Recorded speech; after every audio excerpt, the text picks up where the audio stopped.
ఏది మీకు లేక అభ్యున్నతిని పొందలేకపోతున్నారో దాన్ని అగ్నిహోత్రుడు ఇచ్చేస్తాడు. అందుకని అగ్ని అంత గొప్పది. కాబట్టి ఇప్పుడు వెంటనే ఆయన అన్నాడు, మీకేం బెంగలేదు, నేను ఇస్తాను, అద్భుతమైనటువంటి ఆయుధాలు ఇస్తాను అని వరుణుణ్ణి ప్రార్థన చేశాడు. ఆయన మిత్రుడే వరుణుడు. మీరు ఆశీర్వచనంలో వినుంటారు, ప్రతీచేదిశే అని ఆ పశ్చిమ దిక్కుకి అధిపతి. వరుణ ప్రసాదాత్ పుత్రపౌత్రాభివర్ధనమశ్నుతే, ఆయన పుత్రపౌత్రులను వృద్ధి చేస్తాడు, వంశం నిలబడుతుంది వరుణుడి యొక్క అనుగ్రహం చేత. అటువంటి వరుణుడు స్మరించగానే వచ్చాడు. వచ్చి ఏం కావాలన్నాడు. గాంధీవం ఉంది కదా నీ దగ్గర, అది అర్జునుడికి ఇచ్చేసేయాలి. అమరాహీంద్ర వియక్షరాదుల కజేయంబు అప్రదృశ్యంబు అభేజ్యము వజ్రస్థిరమన్న సాధన బిదాదక్షంబునై సర్వలోకమనోజ్ఞంబై దివ్యమై వెలుగు అగాంధీవమంచాపరత్నము నిత్యన్ వరుణుండు పార్థునకు ఉజ్జద్విక్రమోద్భాసికిన్. వెంటనే వరుణుడు ఆ గాంధీవాన్ని అర్జునుడికి ఇచ్చాడు. ఆ గాంధీవాన్ని ఎవరైనా పట్టుకుంటే దేవతలు కాదు, నాగలోకంలో ఉన్నవాళ్లు కాదు, గంధర్వులు కాదు, ఎవ్వరూ కూడా ఆ ధనస్సు చేతిలో ఉండగా అంత తేలికగా అస్త్రప్రయోగం చేయలేరు. అసలు ఆ గాంధీవానికి స్వయంగా ప్రచ్ఛన్న రూపం ఉంది. అంటే మీకు విరాట పర్వం చెప్పినప్పుడు నేను చెప్పాను, అది పావులా కనపడుతుంది. అసలు గాంధీవంలోకి బాణం పెట్టక్కర్లేదండి. విరాట పర్వంలో చెప్తారు గాంధీవం గురించి. ఆ గాంధీవాన్ని చేత్తో పట్టుకుని టంకారం చేస్తే దాని వింటి నారిని ఆ టంకార ధ్వనికి ఓ మోస్తరు గుండె బలహీనత ఉన్న వాళ్ళ యొక్క చెవుల్లోంచి ముక్కుల్లోంచి నెత్తురు కారిపోయి పడిపోతారు ఆ ధ్వనికి. అది ఏదో బ్రహ్మాండమైన మేఘముల యొక్క పిడుగుల ధ్వని ఎలా ఉంటుందో గాంధీవము యొక్క టంకార ధ్వని అలా ఉంటుంది. అందుకే గాంధీవం అంటే అందరూ పట్టుకునేది కాదు అసలు. అది అటువంటి దివ్యమైనటువంటి ధనస్సు, అది పట్టుకోవడమే అంత గొప్ప. అందుకే అర్జునుడికి గాంధీవానికి అభేదం అయిపోయింది ఓ స్థితిలో. ఆఖరికి స్వర్గారోహణ పర్వంలో కూడా దాన్ని నెట్టు వెళ్ళిపోయాడు. అంత ప్రీతి ఆయనకి, గాంధీవం అంటే అంత ఇష్టం. అటువంటి గాంధీవాన్ని నీకు ఇస్తున్నాను, ఇదిగో పుచ్చుకో. ఇదే కాదు, సింహము తోకతో కూడినటువంటి కోతి ఉన్నటువంటి ఒక జెండాని ఇస్తున్నాను. కృష్ణ నీకు సుదర్శన చక్రాన్ని ఇస్తున్నాను, కౌమోదకి అనబడేటటువంటి గదనిస్తున్నాను. ఇప్పుడు ఈ గాంధీవం ఎటువంటిదో తెలుసా? ఘనభుజ, ఇది గాంధీవం బలబరిగిన ధనువు, దీని అస్త్రావళి పెల్చన తాకి భగ్నమగు ఆత్యనుపమ వజ్రాభిహత శిలావళి ఓలెన్. ఏదో వజ్రం తగిలితే రాళ్లు ముక్కలైనట్టు ఈ గాంధీవం మీదకి ఎవరైనా బాణప్రయోగం చేస్తే బాణములు ముక్కలైపోతాయి. అంత దివ్యమైన ధనస్సు నీ చేతిలో పెట్టాను. దానితో పాటుగా నీకు ఒక దివ్యమైన రథాన్ని కూడా ఇస్తున్నాను. ఆ రథం మీద కూర్చొని ధనస్సు పట్టుకుని యుద్ధం చేయి. ఇవన్నీ ఎప్పటి వరకు? ఖాండవనాన్ని తను తినేసే వరకు కాదు, శాశ్వతంగా ఇచ్చేస్తున్నాను. అది అగ్నిహోత్రుడు ఇవ్వడం అంటే అలా ఉంటుంది. అందుకే యాగశాల అగ్నిహోత్రము అంటే అంత పవిత్రము అని చెప్పడానికి కారణం అదే. కాబట్టి ఇప్పుడు ఆయన అన్నాడు, నీకు రథం ఇస్తున్నాను. ఈ రథము అప్రతిహతము, సమీర జవోపేత హయ సమేతము, దీనిని భూరిబలుడికి సోముడు ధీరుండై తొల్లి ఎల్ల దిక్కులనుడిచెన్. గాలి ఎంత వేగంగా వెళ్ళిపోతుందో ఈ రథం అంత వేగంగా వెళ్ళిపోతుంది. అప్రతిహతము, దీన్నెవ్వరూ పడగొట్టలేరు. ఇటువంటి రథం ఎక్కే పూర్వకాలంలో సోముడు దిక్కులన్నిటినీ గెలిచాడు. అటువంటి రథాన్ని నీకు ఇస్తున్నాను అర్జున. ఇవి వచ్చాయి కాబట్టే కురుక్షేత్ర సంగ్రామంలో అటువంటి యుద్ధం చెయ్యగలిగాడు అర్జునుడు. ఇది అగ్నిహోత్రుడి కోసం వస్తున్నాయా, అర్జునుడి క్షేమం కోసం వస్తున్నాయా, పాండవుల క్షేమం కోసం వస్తున్నాయా? అగ్నిహోత్రుడు ఖాండవనం తినడం అనేటటువంటిది యథార్థమనకు ఒక విష. అది బ్రహ్మగారి పిలిచి ఇంద్రుడికి చెప్పచ్చు. తక్షకుండా ఎక్కడికో బొమ్మనాయన తినాలి తప్పదని కాదు. ఆ కృష్ణార్జునులకు ఇటువంటి ఆయుధములు నిప్పించాలి. అందుకని కడుపు నిప్పితో కూడా అన్నాళ్ళు అలాగే ఉంచాడు. అగ్నిహోత్రుని యొక్క అనుగ్రహం అంటే అలా ఉంటుంది. అదే సుదర్శన చక్రాన్ని నువ్వు చేతితో పట్టుకుని ఎప్పుడైనా నువ్వు దీన్ని నీ రిపుల త్రియామాచరుల అంటే మూడవ యామమునందు చెరించేవారు, చీకట్లో తిరిగేవాళ్ళు రాక్షసులు. ఆ రాక్షసులు విష్ణువుకి శత్రువులు. ఎందుకంటే ఈయన ధర్మాన్ని నిలబెడదాం అనుకుంటారు, వాళ్ళు ధర్మాన్ని పాడు చేద్దాం అనుకుంటారు. అంతకన్నా శత్రుత్వం ఏమి ఉండవు. కాబట్టి నువ్వు ఈ చక్రాన్ని ప్రయోగిస్తే దీని శక్తి ఏమిటో తెలుసా? ఎదుటివాడి కుత్తుక కోసేసి మళ్ళీ వచ్చి నీ వేలికి తనే వచ్చి నిలబడిపోతుంది. అంత గొప్ప ఆయుధాన్ని, ఈ చక్రాన్ని నీకు ఇస్తున్నాను. కాబట్టి నువ్వు ఈ చక్రాన్ని తీసుకో. దీనితో పాటు కౌమోదకి అనబడేటటువంటి గదిస్తున్నాను. ఇప్పటికీ మనం వాటినే స్తోత్రం చేస్తాం. అరినలిన గదా శంఖ పాణిర్ముకుంద భూ పాదౌ యస్య నాభిః వీరసుర నిలచంద్ర సూర్యౌ చ నేత్రే అని విష్ణు సహస్రం జరిగే ముందు పీఠికలో చదవట్లా. కాబట్టి నీకు చక్రం ఇస్తున్నాను. కాబట్టి ఇప్పుడు ఇంకా మీరు కాపాడగలరా ఇంద్రుడు వస్తే? ఇప్పుడు మీకు ఆయుధములు ఉన్నట్టేనా? అయ్య బాబోయ్, ఆయుధాలా? పొంగిపోతుంటే మేము నీ ఇష్టం తిని భగ్గుమని మండిపో. మామూలుగా వద్దు, భగ్గుమని మండి తినేసి ఎవడడ్డొస్తాడో మేము చూస్తాం. పూర్వం జంకుతూ ఏదో చిన్ని మంటల రూపంలో వెళ్ళేవాడు ఖాండవనంలోకి. ఇప్పుడు కృష్ణార్జునులు ఉన్నారు. పెడిలి సువర్ణ పర్వతము పెక్కు తెరంగుల వ్రయ్యునట్టులప్పుడు వివిధ ప్రకారముల భూరిసి కావళి కాండవంబు నల్లడుగడు పర్వగా పెరిగి కల్పదొడంగె హుతాశనుండు ఏర్పడగ వనంబులోని మృగపక్షి భుజంగమ భూత సంఘములు. ఎలాగ కాల్చేశాడంటేట ఇంకా ఉత్తర క్షణంలో మేరుపర్వతం యొక్క శిఖరములు పెద్దగా బరద్దలైపోతే ఎలా ఉంటుందో అలా ఒక్కసారి ఖాండవనం అంతా అగ్నిహోత్రం అంటుకుంది. అంటుకోవడం ఏమిటి? మొట్టమొదట అందులో ఉండేటటువంటి జంతువులన్నీ పరిగెత్తబోయాయి. కానీ ఎక్కడికని పరిగెడతాయి? అగ్నిహోత్రంలో అవన్నీ కాలిపోయాయి. దాంతో వికృతమైనటువంటి క్రూర మృగముల యొక్క ధనులు, చెట్ల మీద ఉన్న పక్షులు పైకి ఎగరబోయాయి. అగ్నిహోత్రం కింద పరిగెత్తేవాడినే కాదు, అసలు అగ్నిహోత్రం యొక్క శక్తి ఎక్కడో తెలుసా అండి? అగ్నిహోత్రం యొక్క శక్తి పైన ఉంటుంది, కింద కన్నా పైన ఎక్కువ దాన్ని. అందుకే మంట మీద కదా గిన్నె పెడతాం. పైగా అగ్నిహోత్రుడి యొక్క ప్రవాహం కూడా ఊర్ధ్వముఖ చలనం అయింది. ఆయన పైకి ఎక్కుతాడు. నీరు అధోముఖ చలనం, కింద కడుతుంది. మీరు అందుకే అగరవత్తుని ఇలా పెట్టండి, నిధనం అవుతుంది. అగరవత్తు వెలిగించి ఇలా పెట్టండి, పైకి ఎక్కుతుంది. అగ్ని పైకి రేగుతాడు. అందుకని పైకి లేచింది అగ్నిహోత్రం. పైకి లేచేటప్పటికి పక్షులు చెట్ల మించి పైకి లేచిపోబోయి. ఆయన ఎక్కడికి పోతారని ఒక్కసారి పైకి లేచాడు.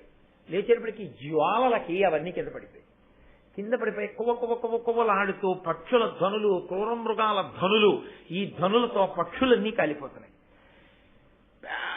పెద్ద మంటలు, సెగలు, పొగలు, పెటిల్లు అన్న ధనులు పేలిపోతున్నవి. రవ్వలతో పైకి రేగిపోతున్నాయి. ఖాండవనం అంతా కాలిపోతోంది. పచ్చిది ఎండిపోయి కాలిపోయింది, ఎండిపోయినట్టు కాలిపోతోంది. తన ప్రతాపం అంతా చూపించి గబగబా వేసేసుకుంటున్నాడు, మందు వేసేసుకున్నట్టు.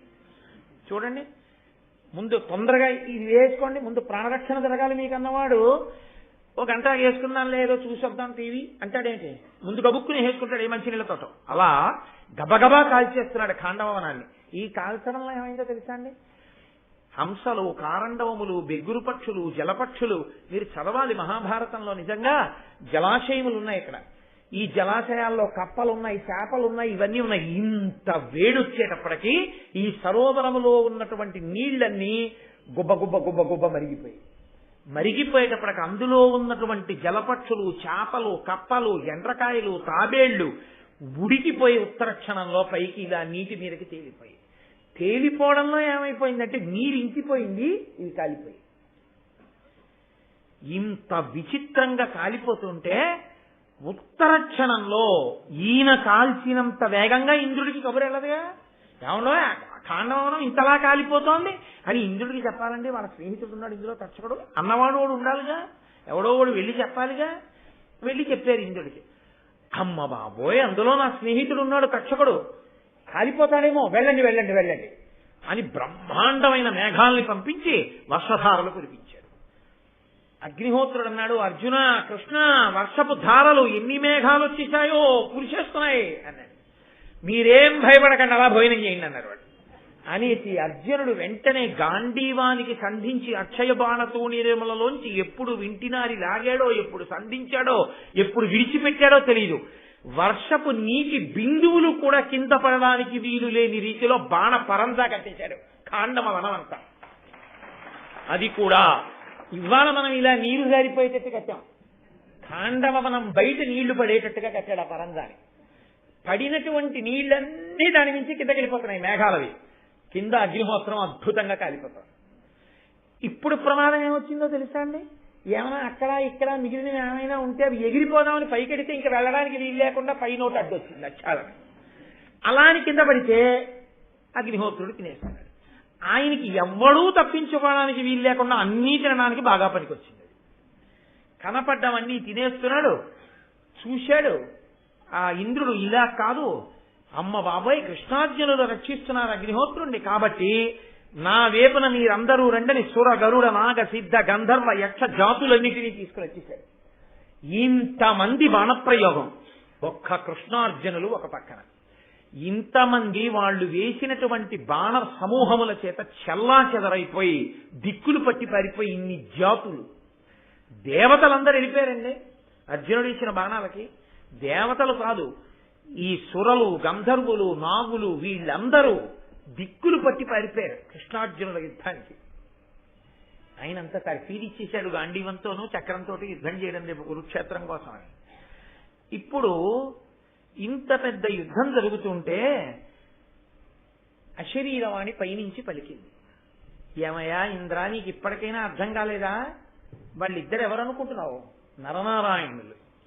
వాళ్ళు ఎదురుగుండా నిలబడి బాణప్రయోగం చేస్తుంటే నువ్వు వాళ్ళ నుంచి రక్షించగలవా ఖాండవవనాన్ని? అయిపోయింది, ఖాండవవనం కాలేపోయింది చాలా మటుకు. ఊరుకో ఇప్పటికైనా. నువ్వు ఎందుకు ఇంత కష్టపడుతున్నావు? నీ స్నేహితుడైనటువంటి వాడు తక్షకుడు ఉన్నాడని కదూ, ఆ తక్షకుడు అగ్నిహోత్రుడు వస్తున్నాడు, కృష్ణార్జునుడు అభయం ఇచ్చారని తెలియగానే ఇది విడిచిపెట్టి పారిపోయి కురుక్షేత్రంలో దాక్కున్నాడు. ఉండిపోయిన వాడు ఎవరంటే తక్షకుడి కొడుకు అశ్వసేనుడు ఉండిపోయాడు. తక్షకుడి భార్య ఉండిపోయింది, అశ్వసేనుడి తల్లి.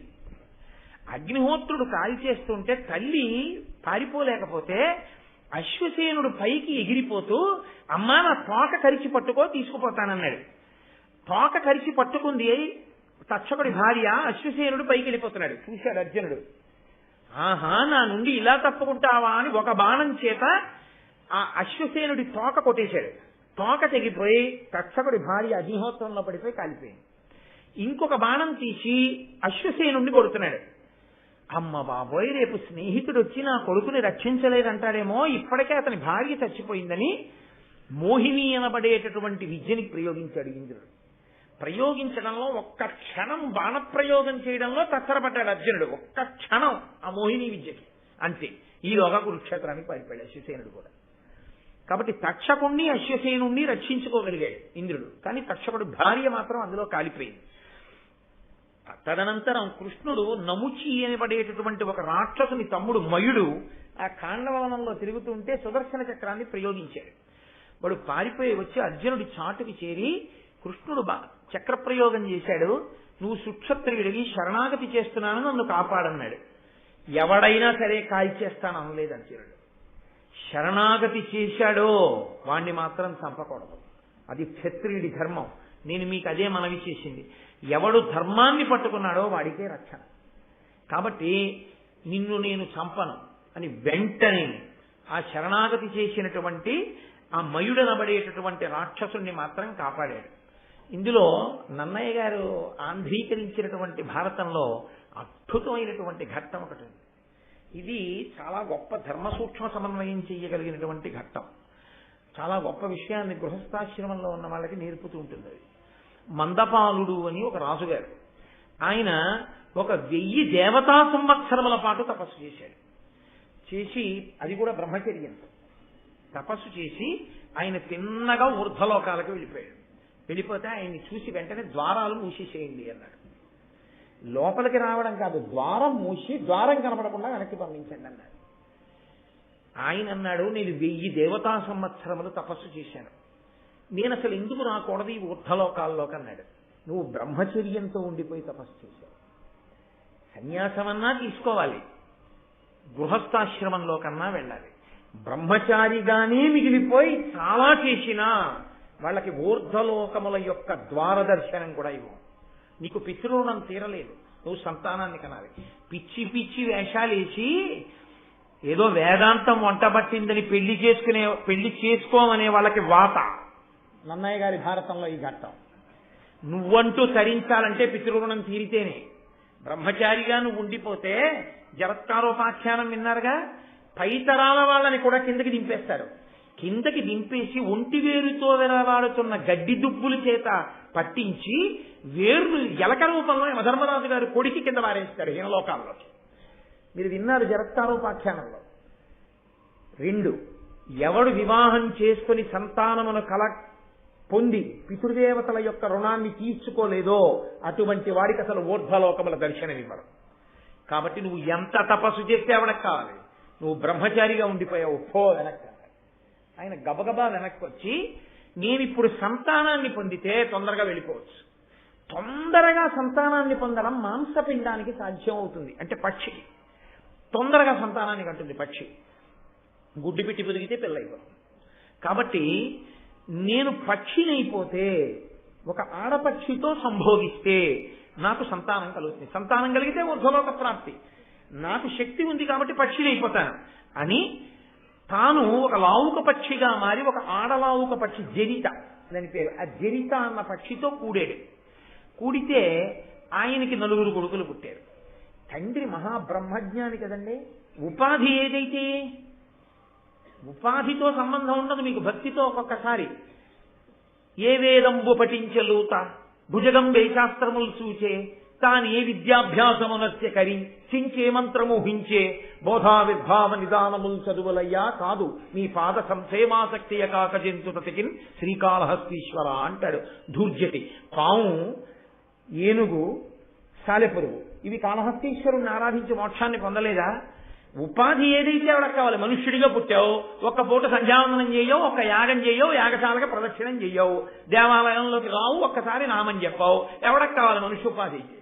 అందుకొకటి శంకరాచార్యులు వారు శివానందలారి చేస్తే నరత్వం దేవత్వం నగవన మృగత్వం మచకత పశుత్వం కీటత్వం భవత విహగత్వాది జననం సదాత్పాదాబ్జ స్మరణ పరమానందలహరి విహారాసక్తం యద్ధూతయమిహ కింతేన వపుష. ఈ శరీరం ఇమ్మని నేను అడగను, కొండ చెయ్యి, ఇబ్బంది ఏమిటి? నగవన మృగత్వం, ఏది చేసినా నాకు పర్వాలేదు. సదాత్పాదాబ్జ స్మరణ పరమానందలహరి విహారాసక్తం.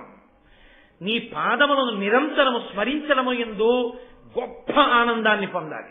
అంబుజోదర దివ్య పాదారవింద చింతనామృత పాన విశేష మత్త చిత్తమేదీతి ఇతర విషయంబు చెరనేర్చు వినుత గుణశీల మాటలు వేయునేలా అంటారు ప్రహ్లాదుడు.